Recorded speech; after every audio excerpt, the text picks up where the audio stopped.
you so much for all the support you gave me, guys. Okay. Today, I got promoted.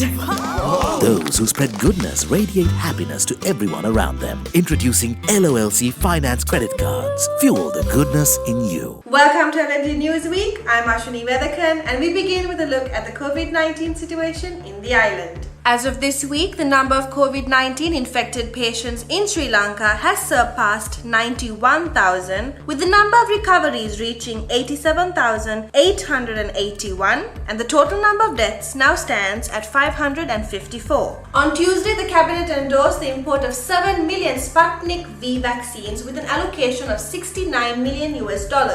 The Russian vaccine has an efficiency rate of more than 90%. According to the Ministry of Health's media secretary, the consignment is expected to be procured at $10 a dose. The Chinese embassy in Sri Lanka announced that the DMI Industrial Group donated 30 sets of automatic face mask manufacturing machines and 60 air belt spot welder machines to Sri Lanka on Monday. The total donation tallied up to an estimated 550 million rupees and is expected to boost manufacturing and create jobs and income earning opportunities for the public. The Primary Healthcare Epidemics and COVID-19 Disease Control Minister revealed that the Chinese embassy has made a request for the government to prioritize Chinese nationals in Sri Lanka when giving the Sinopharm COVID-19 vaccine. China has reportedly promised to dispatch 600,000 doses of the vaccine to Sri Lanka. Those questioning the effectiveness of the Oxford AstraZeneca vaccine can breathe a sigh of relief, as a recent clinical trial conducted in the US revealed that the vaccine showed 76% efficiency against symptomatic disease and 100% efficiency against severe disease and hospitalization. The new phase 3 trial was conducted with 32,000 participants. And now for a public service announcement. If you're looking for the right center to receive your jab of the COVID-19 vaccine, simply call your area PHI and he will tell you where to register. And now for a roundup of local news. The decision to open all grades of schools in the Western Province from Monday the 29th has been approved by the Director General of Health Services. Prior to the change, the plan was to reopen schools from the 19th of April. The chairman of the Ceylon Electricity Board shared some good news, revealing that the Kelanitisam power station, which was out of commission due to a technical fault since 2019, will be reintroduced to the national grid from the 4th of April. The chairman disclosed that the power plant is currently being restored and has undergone significant testing processes. Once restored, it is expected to supply 165 megawatts of power. The Central Bank of Sri Lanka and the People's Bank of China have entered into a bilateral currency swap agreement in an effort to promote bilateral trade and direct investment for the economic development of the two nations and to be used for other purposes agreed upon by both parties.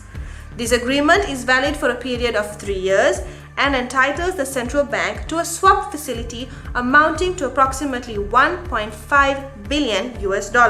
A team of professors from the Faculty of Medicine at the University of Kelaniya have discovered a unique way to control the dengue epidemic. Incorporating findings of more than 5 years' worth of research, this strategy entails periodically releasing sterilized male mosquitoes into environments where they mate with the disease-carrying females.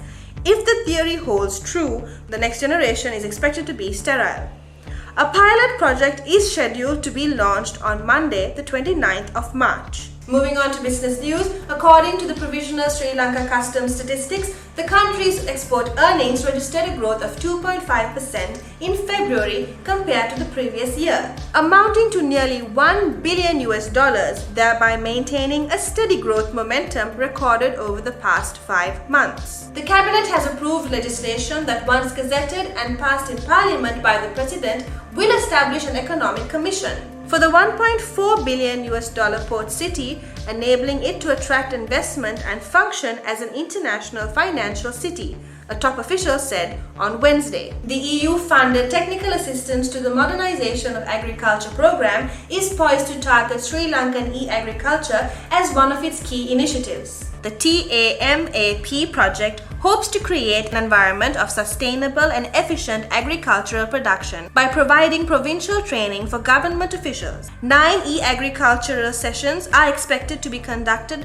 throughout the country, encompassing 400 agriculture public officers and 100 major agricultural buyers. And now for a roundup of global news. As of this week, the total global COVID numbers have surpassed 126 million, with the number of recoveries exceeding 101 million, and the total number of deaths have surpassed 2.7 million. NASA disclosed that it expects to fly its first helicopter on Mars in early April. The twin-rotor aircraft, named Ingenuity, is expected to attempt a series of short hops in Mars's rarefied air. This takes place after its exhilarating landing in Jezero crater on board the Perseverance rover only a month ago. The world's largest canvas painting, sketched by British painter Sasha Jeffrey, was sold at an auction in Dubai for approximately $62 million, making it one of the most expensive artworks ever to go under the hammer. The proceeds of the sale are expected to go towards aiding children affected by the COVID-19 pandemic. A 224,000-ton container ship en route from the Red Sea to the Mediterranean ran aground the Suez Canal on Tuesday after experiencing a blackout. The container ship is 400 meters long, 59 meters wide, and can carry up to 20,000 20-foot equivalent shipping containers. 15 other ships in the northbound convoy behind the vessel were detained at anchorages, waiting for the canal to be cleared. Certain US residents will be able to get the COVID-19 test kits along with their meals after placing orders on the DoorDash app. The company announced that it is geared to deliver at-home tests to cities across the country.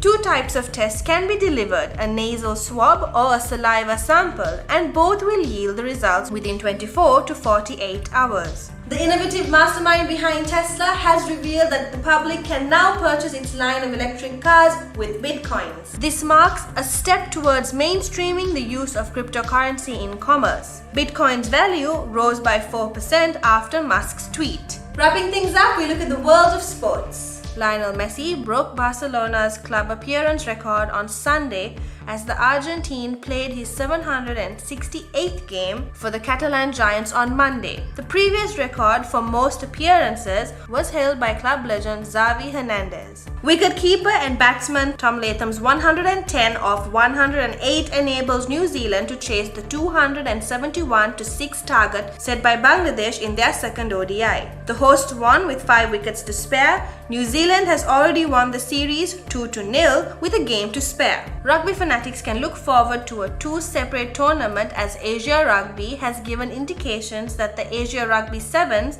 and the Asia Club Rugby 7 tournament could be conducted in Sri Lanka at the end of the year.